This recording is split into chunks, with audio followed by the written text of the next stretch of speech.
ചേർത്തല പടിഞ്ഞാറെ കൊട്ടാരം ക്ഷേത്രത്തിലെ ശ്രീമദ് ഭാഗവത സപ്താഹ യജ്ഞത്തിന്റെ ഭാഗമായി നടന്ന രുക്മിണി സ്വയംവരം ഭക്തിസാന്ദ്രമായി.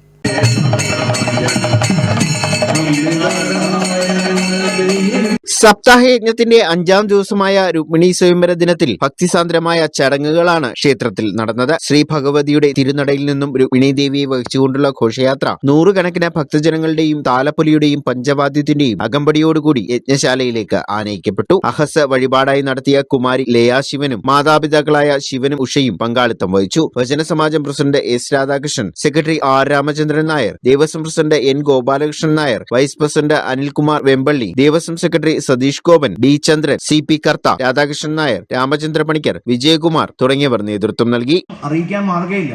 താം ബുദ്ധി ലക്ഷണ ഔദാര ശീല ഗുണാശ്രയാമെന്നാണ്. അതായത് രുക്മിണിയെ സംബന്ധിച്ചിടത്തോളം തൻ്റെ ശരീരം എല്ലാം കൃഷ്ണന് പറ്റുന്നതാണ്. അപ്പോൾ ശിശുപാലനൊരു കുറുക്കനാണ്. കുറുക്കനെ കല്യാണം കഴിക്കുന്ന പ്രശ്നമേ ഇല്ല. കാരണം തന്നെക്കുറിച്ച് തന്നെ താൻ വർണ്ണിക്കുവാണ്. ഈ ഭാഗവതത്തിൽ പറയും തൻ്റെ കൈയെക്കുറിച്ച്, കാലിനെക്കുറിച്ച്, ശരീരത്തെക്കുറിച്ച്, ഉടലിനെക്കുറിച്ചൊക്കെ പറയുന്നുണ്ട് ഭാഗവതത്തിനകത്ത്. എല്ലാം വളരെ വിശദമായിട്ട് കൃഷ്ണശ്ച സദൃശ്യം ഭാര്യാം, താൻ ആർക്ക് പറ്റിയ പെൺകുട്ടിയാണ്, കൃഷ്ണന് പറ്റിയ അതേ പെൺകുട്ടിയാണ്. തൻ്റെ കൈയിനെ പറ്റി, കാലിനെ പറ്റി, തൻ്റെ കൈയും കാലും ഒക്കെ നോക്കിയിട്ട് രുക്മിണി പറയും അത്ര സുന്ദരമായ കൈകളും കാലുകളും ഒക്കെയാണ്.